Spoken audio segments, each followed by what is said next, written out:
ठीक है, volt meter लगा दिया। अब देखो सर, यहां पे होगा सर आपके पास नो लोड करंट।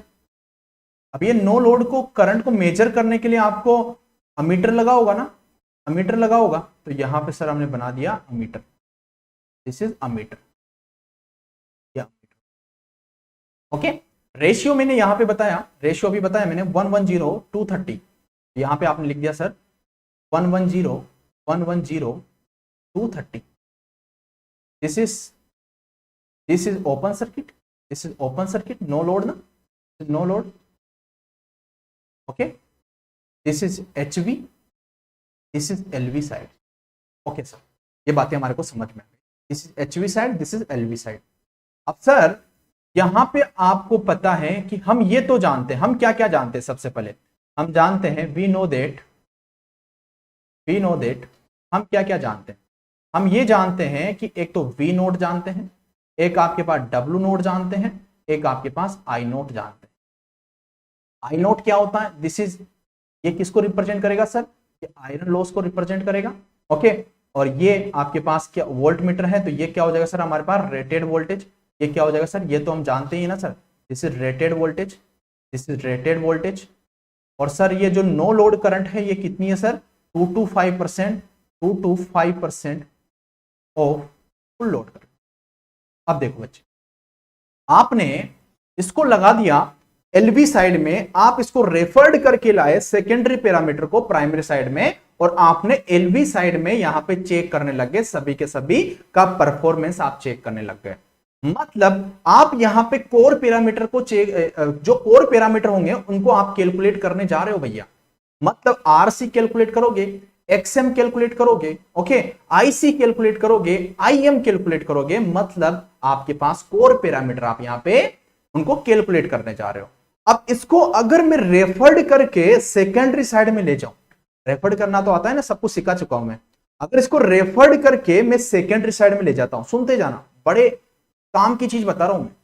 अब जब इसको रेफर्ड करके भैया सेकेंडरी साइड में लेके गए, तो आपने देखा सर, अब हमें ना, आपने बोला कि सर हम इसको जनरली प्रीफर LV साइड में करते हैं, लेकिन सर हम HV साइड में नहीं कर सकते क्या, उसका आंसर देना चाहता हूं मैं। अगर मैं इसको रेफर्ड करके सेकेंडरी साइड में ले जाता हूं, तो ले जाने के बाद आप देखोगे सर, आपको पता है कि रेफर्ड करोगे तो टर्न रेशियो से मल्टीप्लाई या टर्न रेशियो से डिवाइडेड, ऐसा ही होता है ना, ऐसा ही होता है। तो आप जब इधर जाओगे भैया, इधर जाओगे, तो आपको पता है इसको इधर ले जाओगे रेफर्ड करके, तो आपके पास वोल्टेज इंक्रीज होगा कि नहीं होगा, होगा, वोल्टेज इंक्रीज हो गया। सर करंट कितना हो जाएगा सर, अगर ये करंट भी, नो लोड करंट भी इधर जाएगा तो कितना हो जाएगा सर, बहुत कम हो जाएगा सर, बहुत कम हो जाएगा सर। वोल्टेज ज्यादा हो जाएगा तो करंट तो बहुत कम हो जाएगा ना सर, समझ रहे हो, करंट तो बहुत कम हो जाएगा। अगर सर करंट तो पहले ही हमारे पास 2 to 5% था, बहुत ही स्मॉल अमाउंट में हमारे पास करंट था, जो कि फुल लोड का 2 to 5% था, उसके लिए आपने यहां पे अमीटर लगा रखा था। लेकिन सर अगर मैं इसको सेकेंडरी साइड में ले गया, तो हमने देखा कि करंट तो पहले ही कम था, अब और कम हो गया, इतना कम हो गया कि उसके लिए आप समझ रहे हो कि इतना आपको, इतना जो अमीटर लगाना पड़ेगा, ऐसा अमीटर लगाना पड़ेगा जो उसको कैलकुलेट कर ले, इतना स्मॉल अमीटर आपको लगाना पड़ेगा जो आपको कैलकुलेट कर ले। तो आप बोलोगे सर नोट प्रीफर, मतलब नोट प्रीफर करेंगे सर, सर ये तो कॉस्टली हो जाएगा सर, बहुत ज्यादा कॉस्टली हो जाएगा सर, बहुत ज्यादा कॉस्टली हो जाएगा। अब देखो बच्चे, आप LV साइड में परफॉर्म कर रहे थे, वोल्ट मीटर आपने लगा रखा था, ठीक है, लो वोल्टेज को वो मेजर कर रहा था अच्छे से, लेकिन आप जब इसको हाई वोल्टेज साइड में ले गए, इस V नोट को राइट हैंड साइड में लेकर गए, तो वोल्टेज बढ़ा। अगर वोल्टेज बढ़ा तो आपको वोल्ट मीटर भी तो आपको बड़ा रिक्वायरमेंट होगा। अगर बड़ा आपको वोल्ट मीटर रिक्वायरमेंट होगा तो वो भी कॉस्टली हो जाएगा ना भैया। जो काम सस्ते में हो रहा है उसको सस्ते में करोगे ना आप, तो आप HV में क्यों जाओगे भैया। HV में जाने के बाद सर हमारे को बिग साइज का तो हमारे को वोल्ट मीटर चाहिए, ओके, और वेरी स्मॉल साइज का आपको अमीटर चाहिए। तो ऐसा करोगे आप बोलोगे नहीं सर हम ऐसा नहीं कर सकते, क्योंकि बहुत ज्यादा कॉस्टली हो जाएगा। इसीलिए भैया हम एचवी में इसको प्रीफर नहीं करते हैं। लेकिन अगर एग्जामिनर आपसे पूछ लेता है इंटरव्यू में क्या हम इसको एचवी साइड में परफॉर्म नहीं कर सकते क्या, तो आपका आंसर होना चाहिए कि हाँ सर कर सकते हैं, बट वो कॉस्टली हो जाएगा, क्योंकि सर हमारे को बिग साइज का वोल्ट मीटर लगेगा और वेरी स्मॉल साइज का हमारे को क्या लगेगा, अमीटर लगेगा। इसलिए हम वहां पे प्रीफर नहीं करते हैं। इसलिए इसका जो प्रीफरेबल जो कंडीशन है वो एलवी साइड में है। ठीक है बच्चों, इतनी सी बात सर हमारे को समझ में आ गई, आपने समझाया और हमको ये बातें समझ में आ गई ना। चलो ठीक है, अगर आपको ये सारी चीजें समझ में आ गई तो आपको पता है ये तो आपको पता ही होगा ना भैया, आपको ये चीजें तो आपको पता ही होगी। अगर एलवी साइड की मैं बात करूं, बच्चे, या एचवी साइड की बात करूं, ओके, तो सर इधर जो वोल्टेज होगा वो कम होता है और इधर जो वोल्टेज होगा वो ज्यादा होता है। तो सर इसके लिए करंट भी आपके पास कम होगा और इसमें करंट भी आपका ज्यादा होगा। और सर करंट ज्यादा होगा तो आपके पास ये रेजिस्टेंस कम होगा और आपके पास रेजिस्टेंस यहाँ पे ज्यादा होगा। तो ये कंडीशन सर हमारे को पता है सर। ठीक है, हमको पता है sir V naught, W naught, I naught हम यहाँ पे जानते हैं, हमने सारी चीजें यहाँ पे चेक कर ली हैं और हमने ये भी सीख लिया है सर इसको एलवी साइड में परफॉर्म। अभी देखो 5 मिनट और चीजें बताने वाला हूं जो सभी टीचर बताते हैं, लेकिन 5 मिनट के बाद है ना हमारा तगड़ा वाला सेशन स्टार्ट होने वाला। ओके, 5 मिनट तो वही बताऊंगा जो सब टीचर बताते हैं। अब देखो इसके बाद क्या होगा कि सर आपने बनाया ये ट्रांसफॉर्मर,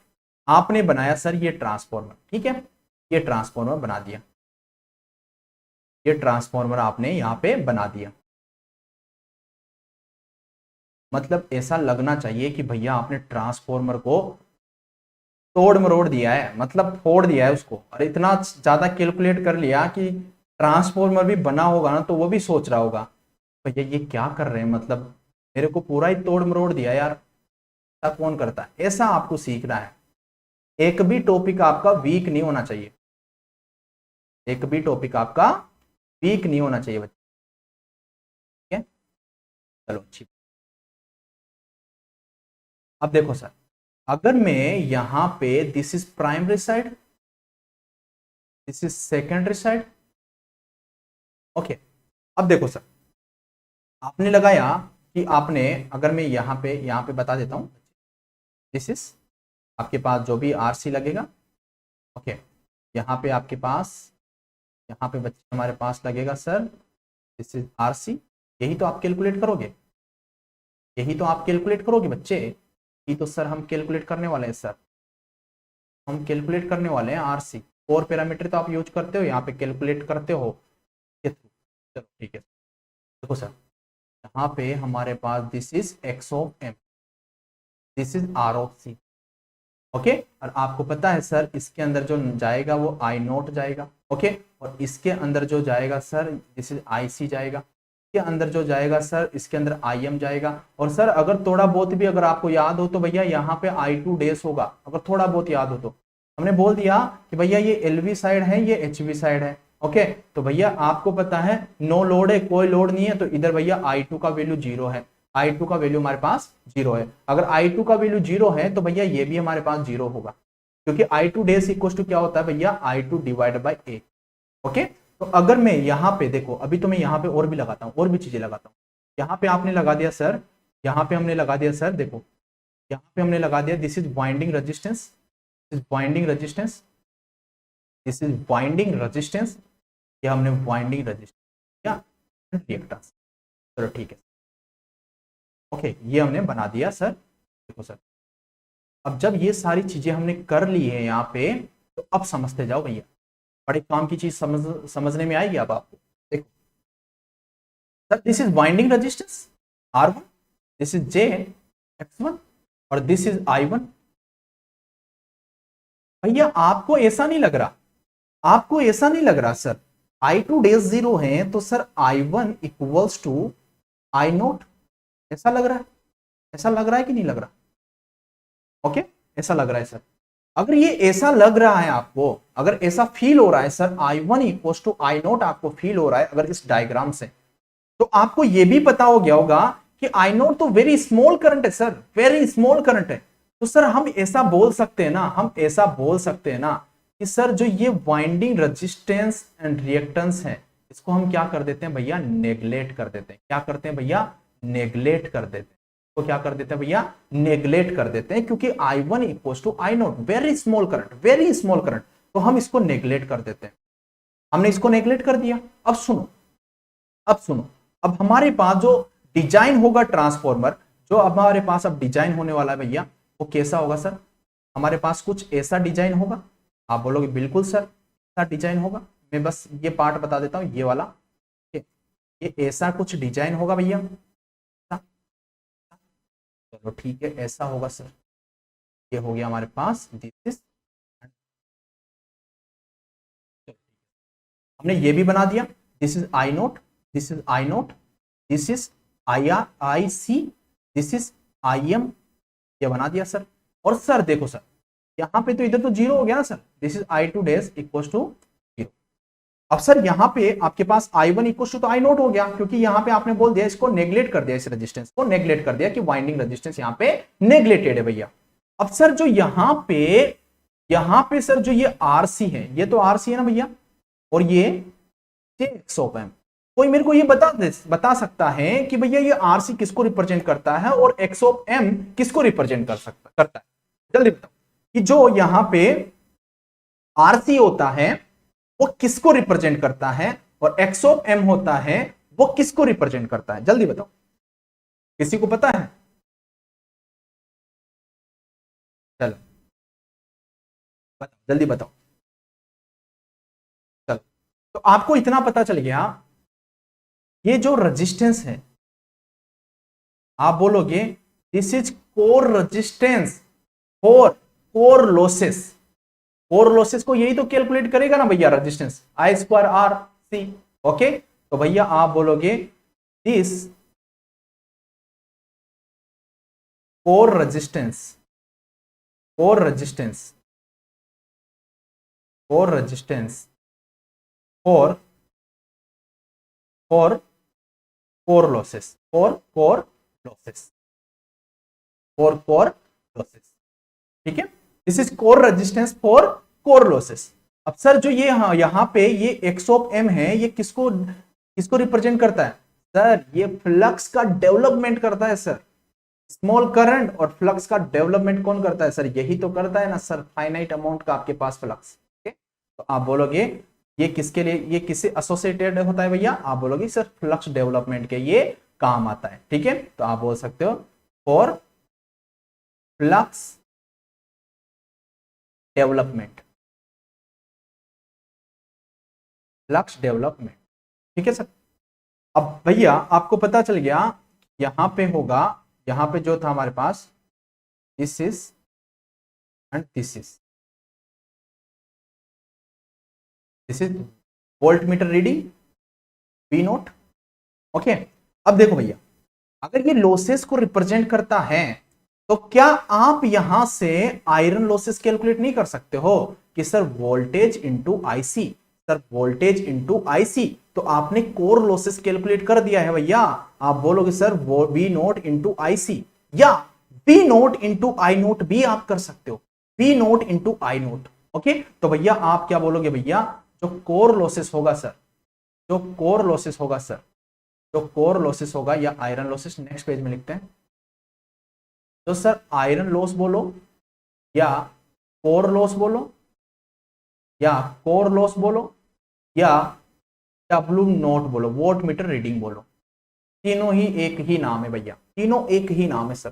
देखो कैसे लिखेंगे सर, वी नोट होगा नो लोड पे ओल्ड वोल्ट मीटर की रीडिंग, और sir this is I not know load current. अगर नो लोड करंट है और नो लोड वोल्टेज आपको दिख रहा है तो सर यहां पे नो लोड एंगल भी आएगा, फिर तो सर यहां पे कोसो फाई नोट भी आएगा भैया। क्या सही बोला मैंने? क्या सही बोला? क्या सर अगर ये है तो हमारे पास ये भी आएगा वी नोट आई नोट कोसो फाई नोट भी आएगा सर, नो लोड एंगल तो आएगा ना सर। अगर सर ये नो लोड एंगल भी आ गया, ओके, इससे आपने आयरन लॉसेस कैलकुलेट कर लिया। आयरन लॉसेस कैलकुलेट किया तो क्या इसका दूसरा भी तरीका है क्या सर? आयरन लॉसेस कैलकुलेट करने का? बिल्कुल है ना सर। आप ऐसा कर दो, इस आईसी का स्क्वायर इंटू आरसी कर दो, तो भी सेम अमाउंट में ही आपको वैल्यू मिलने वाली है आयरन लॉसेस की। तो सर आप ऐसे भी कर दो sir, IC square into RC करोगे तब भी आपको यही मिलने वाला है सर, जो आपने वहां पे किया। ठीक है, अब आपको इतनी बातें समझ में आ गई, ये इतनी सी सारी चीजें मैंने बताई, तो भैया आप यहां से देखो, यहां से आपको पावर फैक्टर एंगल दिख रहा है क्या कि cos ऑफ फाई नोट, अगर cos ऑफ फाई नोट में कैलकुलेट करना चाहूं पावर फैक्टर, तो आप बोलोगे sir W naught divided by V naught और I नॉट। सर अगर मैं इस फाई को कैलकुलेट करना चाहूं तो sir phi naught equal to कितना हो जाएगा भैया, cos इनवर्स हो जाएगा हमारे पास W naught divided by V naught and I naught. ये हमारे पास आ गया भैया, इतनी सी बात हमने कर ली सर, ये नो लोड एंगल भी हमारे पास आ गया। अब देखो भैया, हम यही तो कैलकुलेट करना चाहते थे सर, नो लोड एंगल। अब आपके दिमाग में आया होगा सर, अरे सर कभी कभी हमने ऐसा भी पढ़ा है सर, ऐसा कुछ ग्राफ होता है नो लोड का।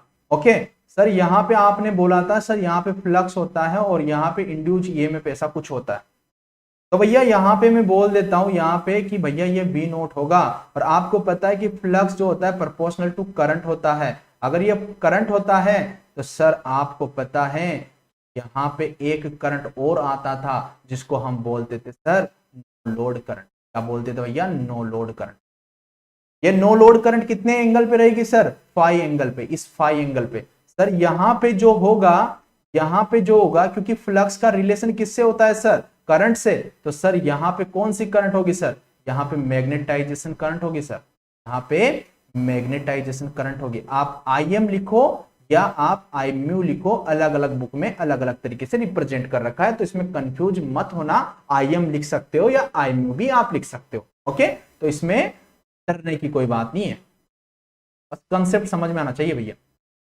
ये तो फाई नोट हो गया ना, this is phi naught, no load angle. Okay, तो भैया ये यहाँ पे हमारे पास क्या हो गया sir? This is IC, this is IC. अब भैया जो ये आईसी होगा, अगर इसका फैक्टर्स आप निकालोगे तो आईसी का वैल्यू आपको आ जाएगा ना sir, I naught cos of phi naught. और सर जो आई एम का वैल्यू आएगा, this is I naught sine of phi naught. ये आएगा कि नहीं आएगा? आएगा कि नहीं आएगा बच्चे? आएगा ना।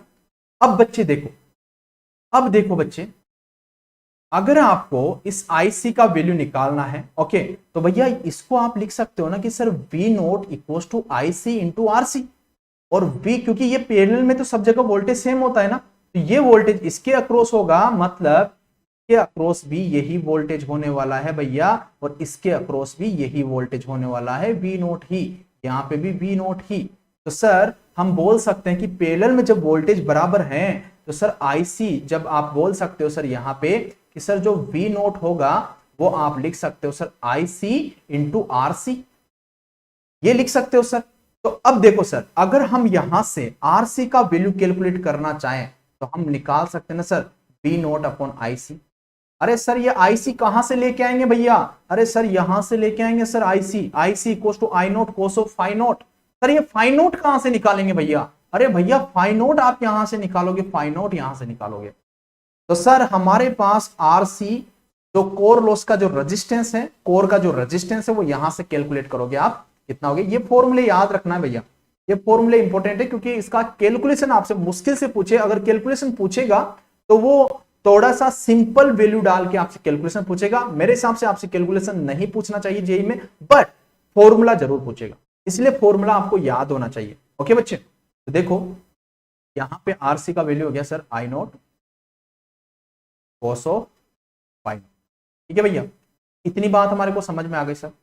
अगर ये इतनी सी बात हमारे को समझ में आई सर, तो अब देखो सर, अगर एक्स ऑफ एम की बात करूं तो आप उसमें बोल सकते हो ना कि सर जो एक्स ऑफ एम होगा वो B naught divided by I M होगा। सर आई एम का वैल्यू कहां से डालेंगे? यहां से पुट कर देंगे सर। ओके, तो B naught divided by I naught sine of phi naught कर दो। ठीक है, तो आपने सारे डाटा कैलकुलेट कर लिए भैया, यहां सारे डाटा आपने कैलकुलेट कर लिए। अब सुनो, अब बड़े काम की चीज शुरू होती है। अब क्रॉस क्वेश्चन शुरू होते हैं सर, अब हमारे क्रॉस क्वेश्चन शुरू होते हैं। तो भैया ये इंपॉर्टेंट है, this is important, important, this is important and this is important. ये चारों के चारों कंडीशन आपकी इंपॉर्टेंट है।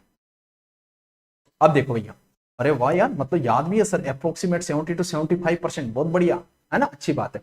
अब देखो सर, अब बात यहां पे शुरू होती है कि मान लो सर, आपने तो यहां पे जो ये पैरामीटर निकाले हैं, आपने वाइंडिंग जो रेजिस्टेंस है इनको सबको नेग्लेक्ट करके निकाले हैं ना सर, सबको नेग्लेक्ट कर दिया, उसके बाद आपने आयरन लॉस कैलकुलेट किया है। अगर मैं बोलूं कि सर यहां पे वाइंडिंग लॉसेस भी प्रेजेंट हैं, तो आपके पास आयरन लॉसेस क्या आएगा? अरे सर, अगर सर आप ये बताओ, अगर ये भी प्रेजेंट होगा, अगर ये भी प्रेजेंट होगा, तो सर लिख सकते हैं ना भैया, देखो व्हेन, आप ऐसे लिख दो sir, when winding present, okay. अगर वाइंडिंग आपके पास प्रेजेंट है, आपसे आयरन लॉस पूछा है, तो भैया आपके पास एक तो था sir IC square into RC, और एक हो जाएगा भैया हमारे पास क्या, I1 स्क्वायर इंटू R1। लिख दोगे क्या मेरे भाई, लिख दोगे क्या? तो सर हम ऐसे कैलकुलेट करेंगे, अगर नेगलेक्ट नहीं कर रखा होगा, ऐसे तो नेगलेक्ट करके ही चलते हैं सर, अगर नहीं कर रखा होगा तो हम ये कर देंगे सर। क्या बच्चों समझ में आई चीजें? क्या आपको चीजें समझ में आ गई प्रॉपरली? ओके, पक्का ना, समझ में आ गई ना? अगर आपके पास यहां पे वाइंडिंग लॉसेस भी प्रेजेंट है और वहां पे पूछ रहा है कि अब आयरन लॉसेस क्या होगा अगर वाइंडिंग रेजिस्टेंस भी प्रेजेंट है, तो भैया निकाल दोगे ना नॉर्मल केवीएल केसीएल ही तो लग रहा है यहां पे। अब बताओ, क्या सभी बच्चों को जबरदस्त तरीके से यहां तक समझ में आया? जबरदस्त तरीके से यहां तक समझ में आ गया बच्चों आपको? अब शुरू, अब मेरी एक बात सुनना है आपको, अब क्या है ना, थोड़ी सी जबरदस्त चीजें आपकी शुरू होने वाली है। और देखो मैक्सिमम बच्चे है ना यहाँ पे छोड़ के भग गए, अब पता है ना उन्होंने बहुत बड़ा लॉस किया है जो बीच में सेशन को छोड़ के चले गए। क्योंकि भैया ये जितनी सी बातें मैंने बताई है ना, आप उठा लेना, किसी का भी लेक्शन उठा लेना, यूट्यूब पे बहुत सारे सेशंस मिल जाएंगे टेस्ट का, ये सारी चीजें सभी बताते हैं, सभी बताते हैं, मैंने कोई नई चीज नहीं बताई है, सभी बताते हैं। अब होती है हमारी नई चीज की एंट्री। नई चीज की एंट्री क्या होती है, सुनो। ओके, अब हम करते हैं सर थोड़ा सा केस स्टडी। क्या करते हैं भैया, हम करते हैं सर थोड़ा सा case study. Okay sir, no load के आपका नो लोड टेस्ट खत्म हो चुका है, अब ये थोड़ा सा अपर दिमाग लगाना है आपको, केस स्टडी करने वाले हैं भैया। अब हम क्या करने वाले हैं, केस स्टडी। केस स्टडी क्या बोलती है भैया, केस स्टडी ये बोलती है कि आप जब यहां पे नो लोड टेस्ट जब आप कंडक्ट कर रहे होंगे, तो वहां पे आपके पास रेटेड वोल्टेज और फ्रीक्वेंसी होगी। ओके, रेटेड वोल्टेज एंड आपके पास फ्रीक्वेंसी होगी। ओके, तो आप बोलोगे sir no load test, no load test, test conducted on rated voltage, rated voltage and frequency, okay. अब देखो, अगर मैं आपसे बोलूं कि भैया आपके पास केस वन है, केस वन में आपको ले लेता हूं यहां पे अपने हिसाब से, आप भी कुछ भी ले सकते हो। अगर मैं बोल दूं कि भैया वोल्टेज आपका रेटेड है, वोल्टेज आपका रेटेड है और फ्रीक्वेंसी आपका डिक्रीज है। ओके, फ्रीक्वेंसी आपका डिक्रीज कर रहा है, फ्रीक्वेंसी आपका डिक्रीज है, मतलब रेटेड मतलब तो वो कांस्टेंट हो गया ना भैया, रेटेड मतलब तो मतलब वो कांस्टेंट है। ओके, क्योंकि नो लोड पे मैक्सिमम वोल्टेज आपने दे दिया, नो लोड कंडीशन पे मैन्युफैक्चर करके आपने दे दिया, वो तो रेटेड है। ओके, उससे ज्यादा कोई वोल्टेज हो ही नहीं सकता ना भैया, वो तो रेटेड कर दिया, उसको तो कांस्टेंट करके चल रहे हैं। फ्रीक्वेंसी अगर आपके पास डिक्रीज हो जाती है, तो magnetization current, magnetization current, hysteresis losses, eddy current losses, iron losses पे क्या फर्क पड़ेगा? Hysteresis losses, eddy current losses, iron losses and magnetization current, क्या फर्क पड़ेगा जल्दी बताओ।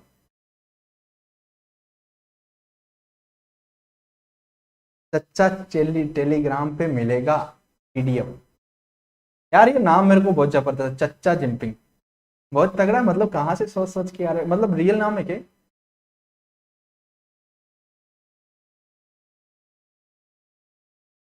बताओ, PHPPIIM पे क्या इफेक्ट पड़ेगा, जल्दी से बता दो बच्चे।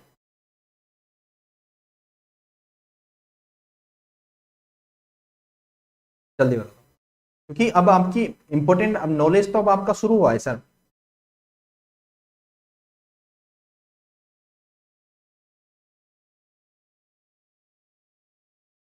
अरे आप मेरे ही बच्चे हो ना, आप मेरे से पढ़ते हो ना पूरा इलेक्ट्रिकल मशीन।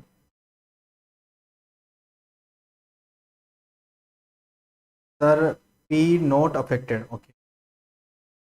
टोटल सारी की सारी चीजें एक ही बारे में बता दो आप। तो आपका दिमाग चलना चाहिए भैया, है ना, दिमाग क्लोज नहीं होना चाहिए।